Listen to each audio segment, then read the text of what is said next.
I'm saying if they want caste census, if these students want caste census and they want to do activism, then they should be activists. They should do activism outside campus, right? They can join politics, right? But on campuses, what's your take on this posh casteism on campus, right? Why don't you give them why don't you give them tickets to fight the 2024 elections, right? When they come to parliament, they'll have a say on whether the caste census should be conducted or not. बड़ा ही अजीब सवाल है sir आपका। आपने बात बहुत अच्छे से रखी, पर आपका सवाल बड़ा अजीब है। क्यों अजीब क्यों है सर? अजीब क्यों है? Am I audible? अजीब क्यों? ये पॉलिटिकल बैटलफील्ड है क्या? कैंपस या you're audible, बट ये कैंपस जो है, कैंपस पॉलिटिकल बैटलफील्ड हो गया है क्या? नौजवान स्टूडेंट कोई आंदोलन कर रहे हैं, गवर्नमेंट के खिलाफ कर रहे हैं, गवर्नमेंट के साथ कर रहे हैं, कोई पॉलिसी के खिलाफ कर रहे हैं, सेंसस के लिए कर रहे हैं, तो आप उनसे कहेंगे कि आप वो आंदोलन छोड़ दीजिए, आप स्टूडेंट पॉलिटिक्स छोड़ दीजिए और आप पार्लियामेंट में आ जाइए। ये तो बड़ी बेतुकी सी बात है और इस बात का मैं ज्यादा जवाब देना भी जरूरी नहीं समझूंगा, क्योंकि वो अगर पॉलिटिक्स करना है तो पॉलिटिक्स में डूब जाइए ना। बिल्कुल मुंह ना खोले। ये सूडो कैंपस पॉलिटिक्स क्या है? मुंह खोलना है, जिसको तानाशाही के खिलाफ मुंह खोलना है वो लोकसभा इलेक्शन लड़े, वरना मुंह बंद करके बैठे। ये तो बिल्कुल ही फैसिज्म और तानाशाही की तरफ बढ़ते हुए कदम है और वो सवाल भी तानाशाही की तरफ से आ रहा है। खैर, दूसरी बात जो हमारे इसके पहले पैनलिस्ट कह रहे थे, ये कब से अलाउड है जुबैर जी, ये कब से अलाउड है कि जो यूनिवर्सिटीज जब से हमारे यहाँ संविधान है, तब से हमारे यहाँ आंदोलन करना अलाउड है। वहाँ पे कास्ट स्लोगन्स, जब से हमारा देश संविधान पे चलता है, इट अमाउंट्स टू हेट। ये हेट स्लोगन्स बोलते हैं इसको, हेट। ब्राह्मण मुर्दाबाद, बनिया मुर्दाबाद, ये क्या है? ये कैसे सपोर्ट कर सकते हैं आप? अच्छा सर, आपने बहुत अच्छा सवाल किया। ब्राह्मण मुर्दाबाद, बनिया मुर्दाबाद, ये हेट स्लोगन्स आपको दिख भी गए और ये सुनाई भी दे रहे हैं, तो हम सब भी सुन रहे हैं। किसी भी तरीके के मुर्दाबाद के स्लोगन्स नहीं लगने चाहिए किसी एक पर्टिकुलर कास्ट या कम्युनिटी या पर्सन को लेके। और यही हमारी लड़ाई रही है एक साल से कि महाराष्ट्र के जैसे प्रदेश के अंदर, जहां से मैं आता हूं, तकरीबन 500 से ज्यादा प्रोग्राम्स ऐसे स्टेज लगा के भाजपा विधायकों द्वारा किए गए, जहां पे मुसलमानों के नरसंहार की बात की गई है, जहां पे भाजपा के सिटिंग विधायक स्टेज पे आकर के मुसलमानों के, माइनॉरिटी के, क्रिश्चियंस के नरसंहार की बात करते हैं, तब ये हेट स्पीच कहा जाती है। एक भी ऐसा प्रोग्राम उनका रोका नहीं जाता है, एक भी हेट स्पीच उनकी रोकी नहीं जाती है। और अब ये बात पूरे देश और पूरे समाज को खराब कर रही है। हेट स्पीच के खिलाफ जब बात होगी तो फिर पूरी होगी। हम ये हेट स्पीच का अगर समर्थन नहीं करते हैं तो हमको पूरे हेट स्पीच का समर्थन नहीं करना होगा।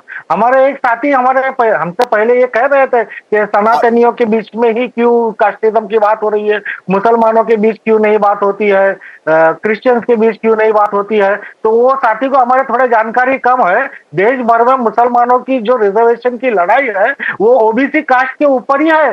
जिन कबीले, जो मुसलमानों के बीच कबीले जो बैकवर्ड क्लास के है, ओबीसी है, वो रिजर्वेशन की लड़ाई लड़ते हैं। और आज भी हम या फिर बरेलवी में आप हमारी सुन लीजिए, बताइए ना सर, हमारी सुन लीजिए, आपका हमने सुन लिया सर,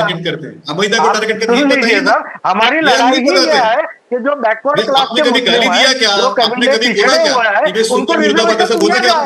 हमारी लड़ाई ही वही है। कौन बात नहीं कर रहा है? मुसलमानों की रिजर्वेशन की कोई बात ही नहीं करता है। जो बैकवर्ड कम्युनिटीज है, बैकवर्ड क्लास है, उसकी हम बात कर रहे हैं। आपको किसने कहा कि मुसलमानों के बीच के जो बनिया, आप रिजर्वेशन पे घुमाइए मत, ये बताइए ना कि आपने कभी आवाज उठाई क्या कि बरेलवी? हम रिजर्वेशन पे घुमा नहीं रहे हैं, हम रिजर्वेशन पे ही है। हम मुसलमानों की रिजर्वेशन नहीं, हेट स्पीच की बात करिए। अगर वो कहते रिजर्वेशन तो मैं आपके साथ में खड़ा होता, जी भी खत्म खड़े होते साथ में। जुबैर जी, सर महाराष्ट्र में सर आप नहीं खड़े हमारे साथ। उसके बारे में बच्चों ने क्यों नहीं बोला फिर, अगर वो बच्चे इतना ही जस्टिस कर रहे थे तो?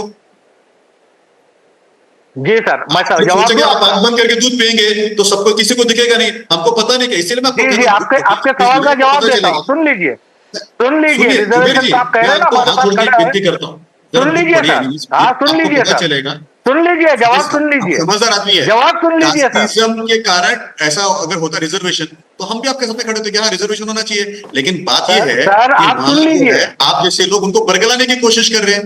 तो मैं आपको सवाल पूछ रहा सर, हूँ, आप कभी बात आपने सुन लीजिए, आवाज आप उठाई इस सुनना वीडियो के नहीं चाह खिलाफ? रहे। कभी आपने कहा कि क्यों बोरियों को तकलीफ मिलता है, अहमदिया को क्यों नहीं इस्लाम में गिना जाता है, क्यों आप लोग सूफी आप को सुन नहीं जो रहे साइड सर। किया जाता है, बताओ। सर, आप बरेलवी अभी क्यों भी सुन परेशान नहीं है, रहे। क्यों सब परेशान है, आपसे बातें कर रहे हैं।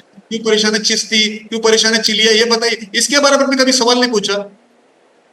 क्यों सुनिए ना नहीं हुआ? सर, महिलाओं के बारे में सुनिए सर, अगर आप जवाब कहते कि सुनिए। हाँ सर, इस्लाम में जो जवाब महिलाएं सुनिए। हैं उनको भी कुछ सर, अधिकार मिले, आप उसके रेटोरिक, बारे में बात करें सर। आप आप व्हाट्सएप इतने पढ़े फॉरवर्ड लिखे पढ़ हैं। रहे हैं। सर, आप व्हाट्सएप फॉरवर्ड पढ़ रहे हैं, आप जवाब सुनिए। आप मैं तार्किक और आपको इस बुक लॉजिकल का नाम जवाब बता रहा हूँ, सुनिए। Enemies with in. मैं आपको आप बताऊं, व्हाट्सएप आपको का ज्ञान जानकारी पढ़ रहे कम हैं सर होगी, इधर। आप आपकी जवाब सुनिए। जानकारी कम होगी। मैं फॉरवर्ड पढ़ता नहीं सर, और अगर सर, फॉरवर्ड भी आप पढ़ता सुन हूं तो लीजिए अंग्रेजी बढ़िया जवाब। थी इसलिए पढ़ता हूँ। सर, इसलिए मैं आप आपको सुन कहता हूँ लीजिए कि जवाब। अंग्रेजी पढ़ते, हिंदी नहीं नहीं पढ़ते, नहीं नहीं नहीं, आज आज आज ये स्लोगन्स, 1 मिनट, एक मिनट, जुबैर आप एंड जैसे विनीत, लोग जुबैर एंड बरगलाते हैं, Vineet, see is enemies a within आप डेंजरस लोग। ट्रेंड।